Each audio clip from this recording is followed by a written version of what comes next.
March 2002 sa isang probinsya ng Iraq. 5 truck na mga militanteng Iraqis ang humarang sa convoy ng mga Amerikanong sakay ng mga Bradley fighting vehicles na papunta sana sa isang misyon, kaya sumiklab ang isang matinding bakbakan.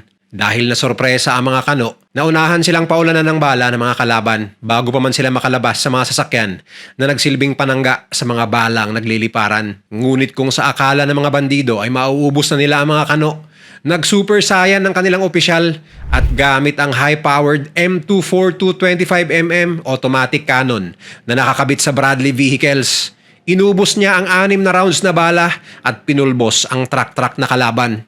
At dito nag-umpisa ang alamat ni Sergeant First Class Dillard Johnson, ang sundalong tinaguriang the deadliest American soldier in history na may kumpirmadong naitumba na umabot sa 2,746 na kalaban. Mr. Goodbye! Sa libo-libong magigiting na kwento ng mga sundalo sa kasaysayan ng sandatahang lakas ng Amerika, mayroong mga mangilan-ngilang namumukod tangi dahil sa angkin nilang galing, tapang o pagsasakripisyo. At isa na ngang halimbawa ng mga magigiting na kwento ay ang pakikipagbakbakan ni Sergeant First Class Dillard Johnson ng United States Army. Bagamat may ganito na siyang uri ng reputasyon, hindi masama, magaspang at maangas ang ugali ni Sergeant First Class Dillard Johnson.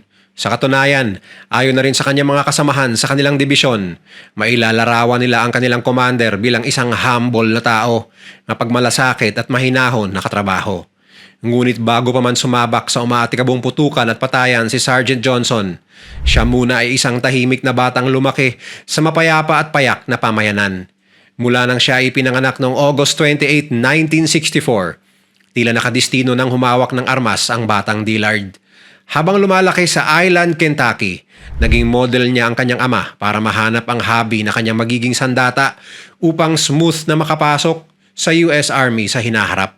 Sa murang edad, tinuruan at sinasanay siya ng kanyang ama na mga aso ng mga ligaw na usa. Kahit na siya ay musmus pa lamang, nakitaan na siya agad ng kanyang ama ng angking galing sa pag-asinta. At dahil dito, tsinaga ng ama ni Sergeant Dillard na lalong pahusayin ang kanyang mata sa pangangaso kahit na batang-bata pa ang kanyang katawan. At ang aktibidad na yon nga ang nagmistulang bonding moments ng mag-ama. At para sa batang Dillard, ang mga pagkakataong yon ang humubog at humulma sa kanya upang mabuhay ang natutulog na warrior sa loob ng kanyang katawan. Sa madaling sabi, kaloob sa kanya ang pagiging isang sharpshooter na lingid sa kanyang kaalaman ay magiging sandata niya sa hinaharap. Nangyari ang una niyang matagumpay na kill noong siya ay 13 years old pa lamang. Gamit-gamit ang .22 caliber rifle na mapapansing masyadong malaki para sa kanyang nagbibinatang katawan. Isang ligaw na usa ang kanyang naipatumba nang walang ka-effort. Nang bumulagta ang hayop, hindi mapigilan ng mag-ama na tumalon sa tuwa upang mag-celebrate. At mula sa puntong yon, nawili ang batang Dillard na lalong mag-practice kasama ang kanyang ama sa kakahuyan. At ito ang naging mitsa ng kanyang pagsali sa US military sa hinaharap. Sa kanyang pagpasok ng high school noong 1986, tulad ng maraming binata at dalagang gustong magserbisyo sa kanilang bansa, sumali ng Junior Reserved Officer Training Corps si Dillard Johnson. Ang desisyon na ito ay buhat ng kanyang tila nag-evolve na pangarap mula sa simpleng pangangaso hanggang sa gamitin ng kanyang talento upang ipagtanggol ang kanyang bansa. Ayon mismo sa kanya, lahat ng taong nasa paligid niya gusto siyang maging astronaut, cowboy, bumbero at iba pa. Ngunit sa kanyang paglaki, alam niya sa sarili niyang gusto niyang maging bayani. Gusto niya magsilbi at protektahan ang kanyang bansa. Tulad na lamang ng kanyang idolo na isang DC comic World War II hero na si Sergeant Rock. Fast forward sa kanyang pagpasok sa US Army, na-deploy agad ang bagitong Dillard sa isa sa pinakamalaki, pinakaumatikabo at pinakakontrobersyal na military operations ng US sa kasaysayan, ang Operation Iraqi Freedom. Naging paksa ng iba't ibang kritiko ng United States ang naturang operasyon dahil sa tila malabo at baluktot na motibo ng bansa upang salakayin ang Iraq. Habang nasa Operation Iraqi Freedom, na-assign si Sergeant Dillard sa Charlie Troop, 3rd Squadron 7th Cavalry. Siya ay nagsilbi bilang isang commander ng isang unit ng mga BFVs o Bradley Fighting Vehicle na tinawag na Carnivore. Ang mga BFVs ay mga tracked armored fighting vehicles ng United States military. Siya ay dinisenyo upang mag-transport ng mga sundalo sa labanan ng ligtas sa loob ng extra layer na armor upang mag-provide ng cover mula sa mga pag-atake ng kalaban, mapabaril man o pampasabog. Bilang isang commander, ang posisyon ni Sergeant Dillard ay krusyal para sa unit na kanyang kinabibilangan. Bukod sa isa siyang highly skilled na sundalo na may access sa high-powered na armory at advanced military training, isa sa pinakamalupit at maaasahang sandata na kanyang naging alas sa pakikipagdigma ay ang kanyang puso na animoy isang gladiator. Hindi umaatras, walang inuurungan, walang kinatatakutan, laban hanggang kamatayan. Bagamat tapang ang naging sandigan, hindi na iaalis ni Sergeant Dillard ang ideyang baka isang araw may isulat na ang huling tuldok sa istorya ng kanyang buhay. Dahil sa puntong ito, hindi na isang hobby ang kanyang paghawak ng baril. Sa puntong ito, hindi na isang walang muwang na usa ang pipisilan niya ng gatilyo. Kung dati ay siya lamang ang nanghahunting sa kanyang mga target, siya ngayon ay hinahunting na rin mismo ng mga ito. Ngunit kahit na ganito ang dilema na kinakaharap ni Sergeant Dillard, bagamat lubos na mapanganib, siya ay tuluyang nag-stand out pa rin at nagpakilala kung sino talaga siya. Ang una niyang confirmed kills sa US military ay nangyari noon sa Battle of Samawa noong 2003. Habang papunta sa isang probinsya ng Iraq ang kanyang grupo, isang ambush ang di nila inaasahang dumating. Habang binabaybay nila ang maalikabok na daan patungo sa target nilang lokasyon, dala ng namumuong sandstorm. Tila isang normal na araw lang ito para kay Sergeant Dillard at mga sundalo ng US na sakay ng BFVs. Ngunit ang di nila alam, ginamit pala ng kalaban ang cover ng alikabok upang maging abangers lang sa daan at maya-maya lang. Truck-truck ng mga militante ang nagpalibot at nagpaulan sa kanila ng bala na lubos nilang ikinagulat. Agad na kumilos ang kanilang puwersa at rumesbak sa kalaban. Ngunit sa dami ng bala na sumulubong sa kanila, di man lang makuhang lumabas ng mga sundalo sa sinasakyan nilang BFVs. Ang mga gunners naman sa tuktok ng armored vehicles ay tinadtad rin ng bala kaya marami ang malubhang sugatan. Gamit ang kanyang likas na talento, malakas na willpower at mataas na kumpiyansa sa sarili, agad siyang gumapang palabas ng sasakyan at mag-isa niyang ni-wipe out ang truck-truck ng mga Iraqi militants gamit-gamit ng kanyang RPG o rocket-propelled grenade launcher. Matapos na maubos ang bala ng kanyang RPG, ginamit niya naman ang high-powered M242 25mm automatic cannon na nakakabit sa Bradley vehicles. Inubos niya ang 6 na rounds na bala at pinulbos ang truck-truck na kalaban. Sa taas ng kanyang adrenaline, di man lang niya namalayan na may isang bala na pala ang tumama sa kanyang kanang binti. Ngunit halos hindi niya ito ininda. Sa madaling sabi, sa una niyang deployment, lumabas na agad ang pagkaasintado ni Sergeant Dillard. Bilang isang commander, isa sa kanyang mga duties ay i-report sa kanyang mga superior ang mga confirmed kills na kanyang naisagawa. At sa engkwentrong ito, mahigit 100 militante agad ang kanyang pinatumba. Pagpasok ng 2005 sa kanyang pangalawang tour of duty sa Iraq, 121 confirmed kills na agad ang naitala ni Sergeant Dillard para sa kanyang pangalan. Ayon sa record, ang kanyang pinakamalayong shot ay may sukat na 751 meters. Ngunit hindi lamang ang layo ang nakakamangha sa record na ito.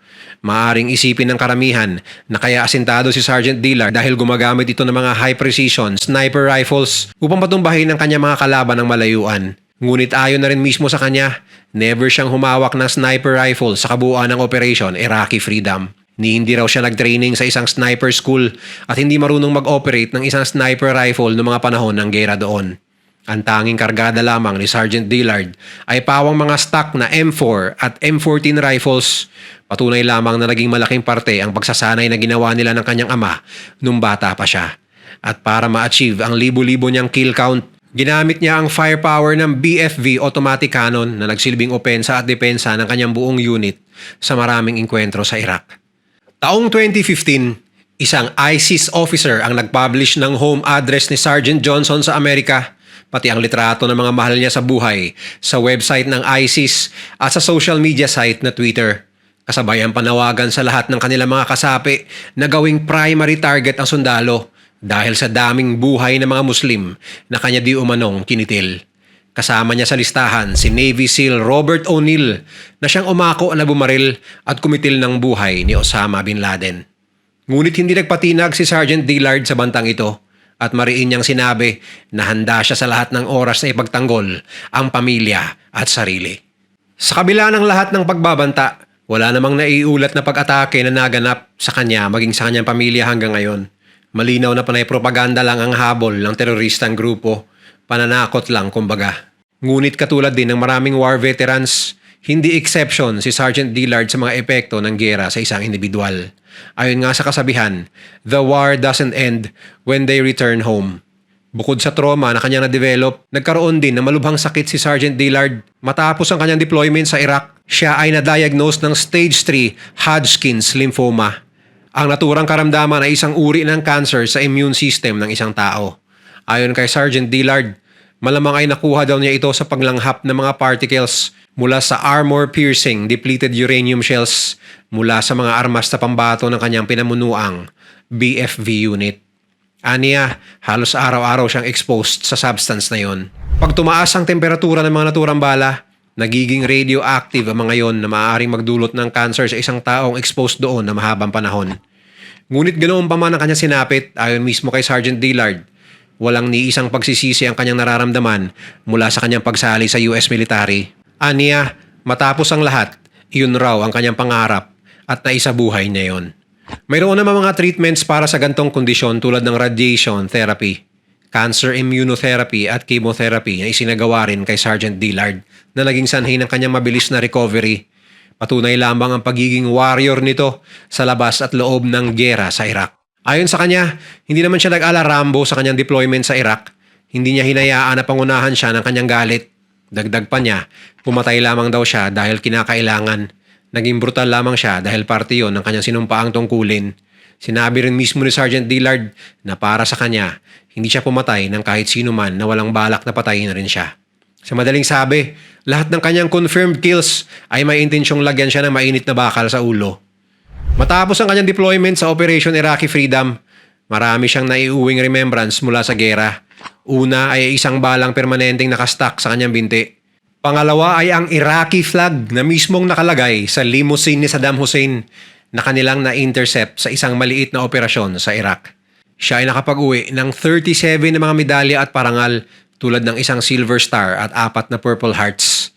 Sa kasalukuyan, si Sergeant Dillard ay retired na sa buhay militar at ngayon ay mapayapa nang namumuhay kasama ng kanyang asawa at 4 na anak sa Daytona Beach, Florida. Hindi tulad ng maraming tao na hirap makaalis sa buhay na nakasanayan na, si Sergeant Dillard ay tuluyan ng kinalimutan ng kanyang unang hobby na paghahunting.